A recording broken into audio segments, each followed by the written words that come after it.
Olá, bem-vindo ao canal Falando Francamente, francamente com K, que é mais fácil de achar.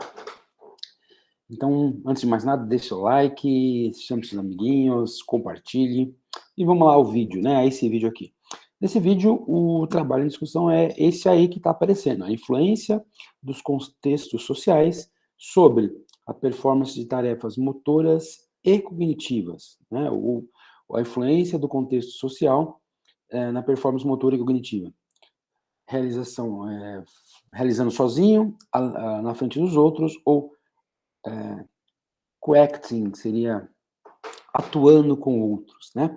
Então, basicamente, essa ideia é muito interessante desse trabalho, que é o seguinte, ele diz que seja na escola, vou falar aqui, né, seja na escola, no esporte, em qualquer situação, muitas vezes nós somos obrigados a fazer atividades, né, desempenhar papéis ou tarefas, na presença dos outros, e esses outros, eles podem muitas vezes afetar o nosso desempenho, né? Então, basicamente, nesse vídeo, o que eles propõem nesse trabalho é verificar, com base, né, porque já tem uma literatura anterior, com o tipo de tarefa, qual é a variação que pode vir a ocorrer se eu fizer sozinho, se eu estiver sendo observado ou se eu estiver fazendo junto com outros.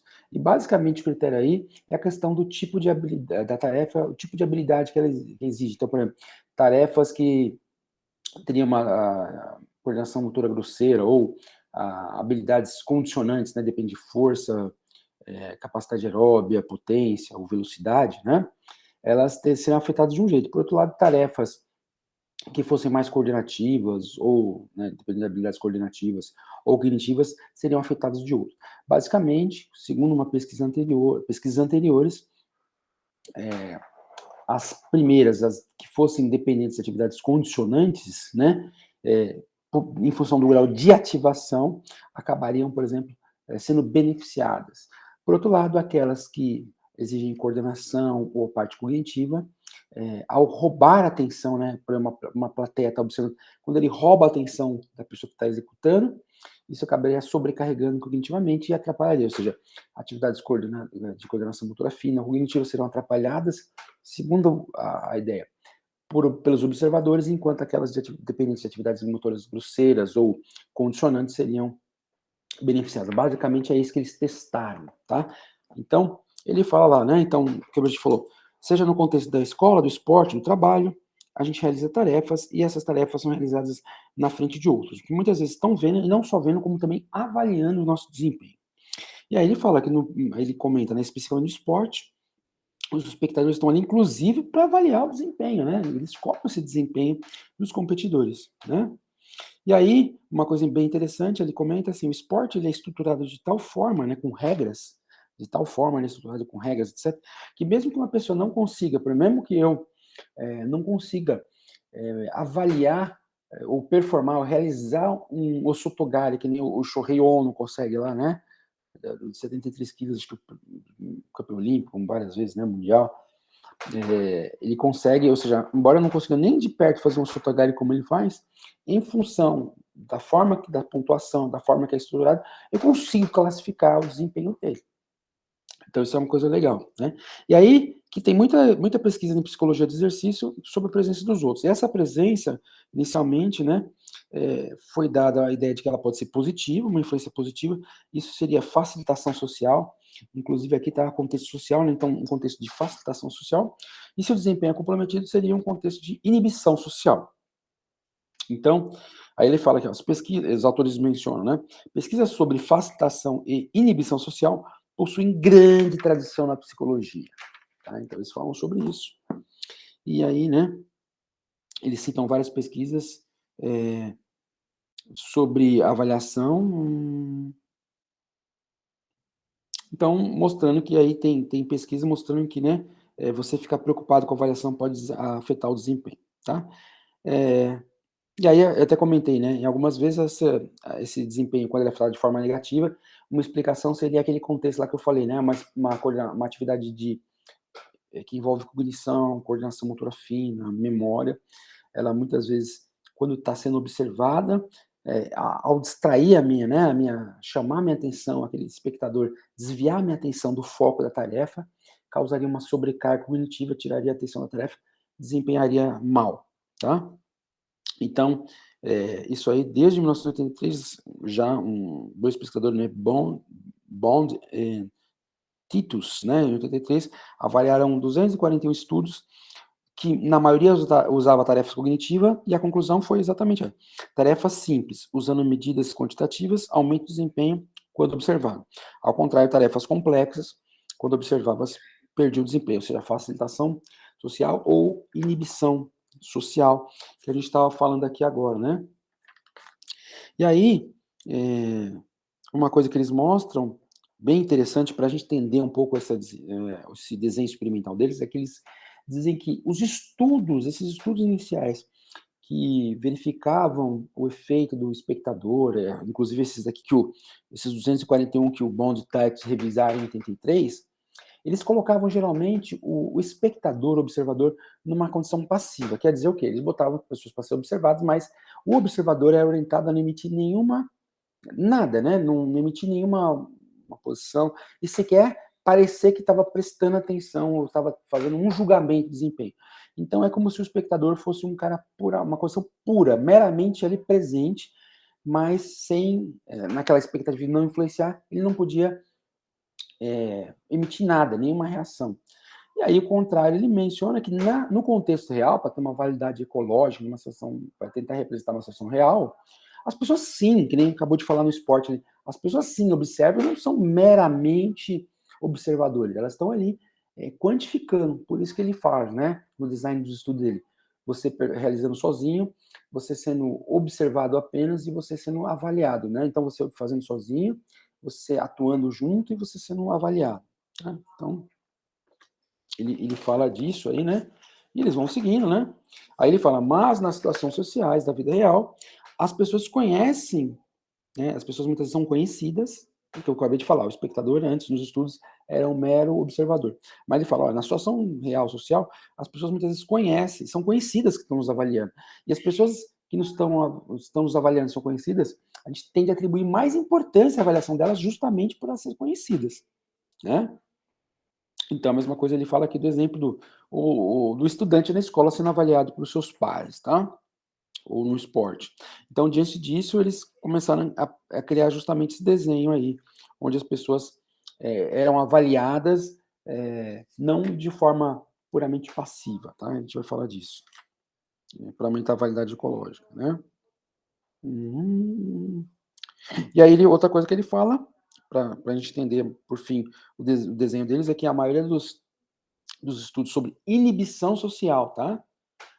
Usaram tarefas cognitivas e não tarefas motoras. Aí tem um estudo ali, né, de um indivíduo chamado Strauss, que foi feito em 2002, e esse Strauss, ele foi o primeiro a propor que se a tarefa, que nem a gente falou agora, né, se a tarefa, né, demandava aspectos, que nem a gente falou, de coordenação motora mais grosseira, mais coordenativas, né, condicionantes, o desempenho aumentaria. E se fosse mais coordenativa ou mais cognitiva, diminuiria. Então, aí eles até citam uma classificação bem famosa, acho que de autores alemães, né, Bose e Melching, de 83, que o desempenho vai ser afetado conforme o tipo de classificação da habilidade motora. Então, eles que classificaram lá, né, essa famosa classificação.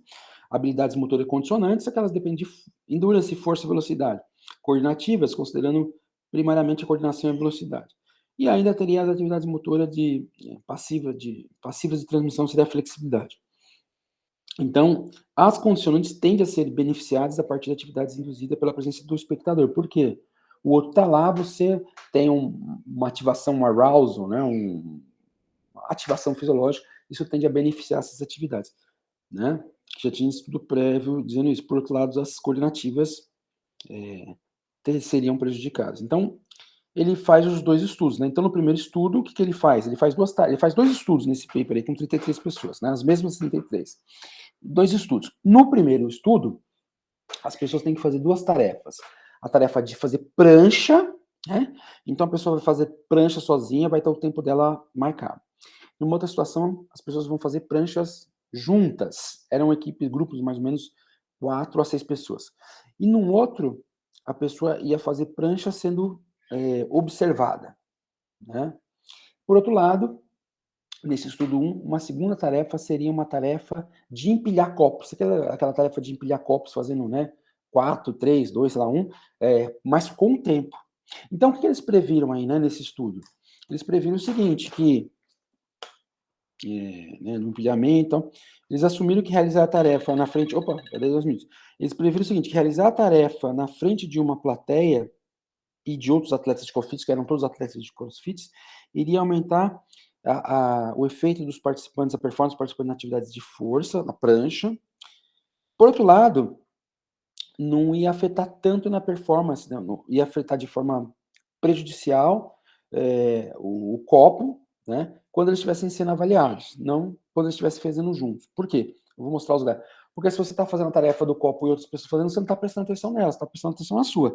Então, você só depois que soubesse o desempenho da sua tarefa, você poderia avaliar o outro. Tá?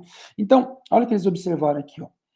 Então, que nem eu disse, tudo fazer a prancha, ó, quando você faz a prancha sozinho, né? Quando você faz a prancha com as outras pessoas e quando você faz a prancha com espectadores olhando você. Então, aqui, a competição seria pelo fato de eu achar, de eu estar vendo o que o outro está fazendo, né? Será que já desistiu? Quantos segundos ele está fazendo ali a prancha, né? Então, aqui, se não me engano, deu 89 segundos, aqui deu 230 e pouquinho, aqui um pouquinho mais. Aqui, esses dois não deram significância estatística aqui. Mas pode reparar que deu muita significância estatística aqui, ó, onde eu faço com outros, ou estou sendo assistido por outros, batendo com a ideia do modelo de Strauss, no qual tarefas que dependem de atividades condicionantes, quando outro está me observando, vai dar um arousal, uma ativação fisiológica, isso vai beneficiar meu desempenho, né? Olha aqui. Então, condição sozinho, eu fazendo a prancha junto com outros, ou fazendo a prancha sendo observado. Então, esses dois aqui acabam não dando tanta diferença, né, estatística, mas aqui deu diferença estatística que bate com o modelo dele, quer dizer, a presença do outro. E aqui, olha cá, o copo. Né? O fato de você fazer sozinho ou fazer fazendo sozinho, fazendo com outros ao mesmo tempo e assistindo, não deu tanta diferença. Há uma tendência aqui, né, eles falam de dar negativo quando você está sendo assistido, mas acabou não sendo estatisticamente significante. Então, ele comenta que pode ser pelo número de pessoas que o poder estatístico não permitiu verificar a diferença, pode ser porque a tarefa escolhida, que é o empilhamento de copo, não é tão significante assim para atletas de CrossFit, quer dizer, eles não dão tanta importância para isso, talvez fosse uma tarefa motora, cognitiva, importante para o CrossFit, eles teriam talvez sido inibidos, né? Porque aqui eu esperaria o quê? Aqui é uma atividade de coordenação, né? Então, coordenativa. Pelo modelo de Strauss, ela deveria ser inibida. Não deu diferença, uma tendência, mas não foi significante aqui. E eles explicam por quê. Então, de certa forma, aqui eles tentam explicar esse modelo aí com base naquelas proposições do Strauss. Aí no estudo 2, eles queriam investigar a importância do espectador numa atividade motora, né, que envolve esse desempenho, que no estudo 2, o que eles fizeram? Eles fizeram um circuito, né, e uma tarefa de conta. Então, uma tarefa que exigia coordenação e, ao mesmo tempo, né, por outro lado, uma tarefa de memória, onde passava a sequência de números, os caras tinham que recordar essa sequência de números, né? Então, de novo, eles queriam avaliar o quê? Será que o espectador aí influenciava? Porque na primeira foi uma coordenação motora grossa, condicionante, e um copo. E aí eles quiseram verificar, né? Para verificar mais ainda a questão do espectador, né? Então, aqui, por exemplo, no estudo 2, não dava para você fazer o co-acting, que eles falavam que era fazer ao mesmo tempo que o outro, porque você estava fazendo contas. Mas eles colocaram uma coisa diferente no estudo 2, qual que é?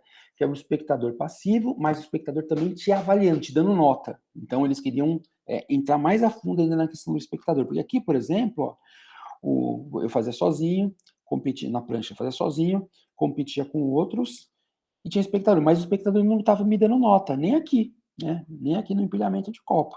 Esses espectadores aqui não me davam notas, né? E aqui, esse fazendo junto com as pessoas não me influenciou muito, porque eu estava prestando atenção, por tempo, prestando atenção no meu corpo, não dava nem para ver o que eu estava fazendo. Agora, no estudo 2, eles fazem primeiro uma tarefa de circuito, né, que o cara começava aqui, tinha que pular uma estação, pular um banco e tal, fazer por tempo esse circuito, que é uma versão modificada daquele teste timing up, né, o teste de levantar e saltar, levantar e correr, né, timing go up teste, esse teste aqui que eles adaptaram, e outra tarefa era uma tarefa de números, né, e ela chamava TrueBack, né, o que é isso? Passava uma sequência de 9 dígitos, ia passando os dígitos de forma aleatória de 1 a 9, ia para a sequência, e aí parava e falava pro cara, olha, qual que foram o número aqui que estava 3 posições antes, ele tinha que lembrar, e isso era dado nota. Então, aqui, ó, o score desse TrueBack, né? Então, quando a pessoa faz sozinha, concentrando, olha aqui com o espectador, baixa bem, né? E com o espectador dando nota, não teve diferença, mas você vê que o espectador baixa bem, ou seja, de novo batendo naquela ideia do Strauss. Quando é uma tarefa que exige, vamos dizer assim, coordenação ou aspecto cognitivo, né? A presença do outro, diferente das atividades condicionantes, que basta dar um aumento de frequência cardíaca, por exemplo, né? Seria aumentada, essas seriam prejudicadas. E aqui também eles marcaram, olha que interessante, aqui eles avaliaram a frequência cardíaca para provar justamente isso, que o arousal, a ativação fisiológica, podia ser comprometedora, né? Então, repara aqui, ó, é o mesmo teste, ó, aqui foi a pontuação, e aqui pela pontuação você vê que quem fez sozinha teve nota melhor do que quem foi avaliado por um espectador, né? Embora aqui não tenha dado diferença, o espectador com nota. Mas olha aqui na questão da frequência cardíaca, ó. Quando você faz sozinho, tem um grau de estresse, um grau de ativação. Com espectadores, né, ali te olhando, só te olhando, fazendo o teste de memória, já aumenta a frequência cardíaca. Agora, olha aqui quando você sabe que você está sendo observado e avaliado. Então, embora aqui na pontuação não teve diferença estatística, não foi capaz de determinar isso, quando você vê pela frequência cardíaca, você vê sim que bate com a ideia de Strauss e essa ativação, você prova a ideia de que o arousal, a ativação, porque eu estou sabendo que eu estou sendo observado numa prova de memória, expectativa, acaba tendo impacto, ou seja, o outro tem impacto sim sobre o meu desempenho. Tá? E aí, o que aconteceu no teste do Time Up and Go Test, lá modificado, né? Você vê que aqui, ó, o Type and Go Test, o Alone ali teve um tempo, e o espectador aqui, as duas condições do espectador tiveram tempos menores, embora aqui não deu diferença, mas tiveram tempos menores. E aí ele comenta, por exemplo, que assim como, vamos dizer assim, assim como o empilhamento, né, era uma tarefa, de certa forma, que tinha coordenação, embora aqui tinha uma coordenação rápida, né, essa aqui do circuito, que é esse circuito aqui, ó, né, então, aqui apareceu, embora aqui o desempenho, né, de coordenação não foi tão grande como, por exemplo, a diferença, vamos dizer assim, o efeito inibitório, a inibição social, não foi tão grande como a facilitação social lá do primeiro, da prancha. Ou seja, porque a ideia do Strauss era que as condicionantes iam aumentar muito e as coordenativas iam baixar muito. Então, essa aqui tinha um aspecto de bastante de velocidade e não baixou tanto quanto, né, talvez porque pela tarefa, né, ele fala a natureza da tarefa, como eram já poucos segundos, não tinha muita margem para descer. Né? Então, o que é interessante nesse trabalho? Né? Ele mostra que, um aspecto interessante é que, sim, nosso desempenho é diferente quando nós estamos sendo observados ou não, quando nós estamos fazendo atividade física com outros ou não. E aí, de modo geral, o que ele mostra é assim, essa diferença de desempenho depende muito do componente de habilidade motora da tarefa ou de habilidade cognitiva, ou seja, aquelas tarefas mais grosseiras, né? Onde predomina mais força, mais potência, mais velocidade, né? Tende a aumentar quando os outros estão observando. Aquele incentivo tende a observar. Por quê? Aí é puramente uma ativação fisiológica, provavelmente adrenalina, noradrenalina, não fala nada disso, estou comentando, né? E você tem aumento. E isso ajuda. E no estudo da prancha se mostrou isso, né? Na prancha, quando você estava fazendo junto com os outros ali, né, você entrou numa vibe de competição ali e o teu desempenho aumenta bastante. Quando você estava sendo observado, ele aumenta, mas não teve diferença dessa competição, né? Aquele co-acting, que é fazer junto com os outros, né? E aí ele comenta, por exemplo, que novos estudos tendem a demonstrar diferença, porque existe, por exemplo, algumas evidências que quando homens estão fazendo atividades condicionantes são observados por mulheres, o desempenho deles tende a aumentar também. Quer dizer, aquela coisa, né? É o galo lá, o pavão estufando o peito, né? Aquela coisa, vamos dizer assim, fisiológica, mostrar para a fêmea que eu sou, né? O fortão. Por outro lado, o estudo mostra que quando nós dependemos de uma tarefa, tendência de uma tarefa que tem aspecto mais coordenativo e cognitivo, que o desempenho tende a cair quando eu sou avaliado, né? Quando eu sou observado e avaliado. Então, inclusive, aí na tarefa do teste de memória, você observa que o desempenho cai quando você está sendo observado e avaliado, embora não tenha tido diferença entre o avaliado e só observado. Mas na frequência cardíaca ficou evidente que as pessoas que estavam fazendo o teste de memória, ao saberem que estavam sendo pontuadas o desempenho delas, tiveram mais estresse, mais ativação da frequência cardíaca, e só quando estavam sendo observadas. Tá? Então, isso é muito interessante, esse tipo de trabalho, até para que quando a gente estiver prescrevendo exercício, motivando pessoas, saber qual é o efeito que uma plateia vai ter sobre o desempenho em função do tipo de tarefa. É bem interessante esse trabalho, né? Mostrando aí como o ser humano é bom, né? Como o ser humano ele é sensível à presença do uso. Aqui no canal, inclusive, tem um vídeo onde a gente fala sobre as questões hormonais quando homens e mulheres estão conversando, né? Que a conversa, ali, o diálogo, ele, se é com estranho, se é com conhecido, ele mexe com a questão hormonal. E esse trabalho, embora seja totalmente diferente, não fale do hormonal, também leva, de novo, a mesma linha. Outros têm um efeito importante no nosso desempenho. Tá? Então, é esse trabalho aí, eu quero agradecer o Rafael Migoto, que é um aluno de mestrado, né, que é do CrossFit, tá? Ele sempre manda trabalhos bastante interessantes sobre isso, e eu estou querendo sempre aprender bastante sobre psicologia do esporte, e aí essa forma de fazer o vídeo e ler o artigo também é uma forma de aprender a estudar, tá ok? Lê esse trabalho que é bastante interessante, ele é bem mais rico do que eu falei, a ideia do vídeo é sempre dar uma resumida bem grosseira, tá ok? Deixe seu like aí, chame seus amiguinhos, e até o próximo vídeo. Tchau, tchau, abraço!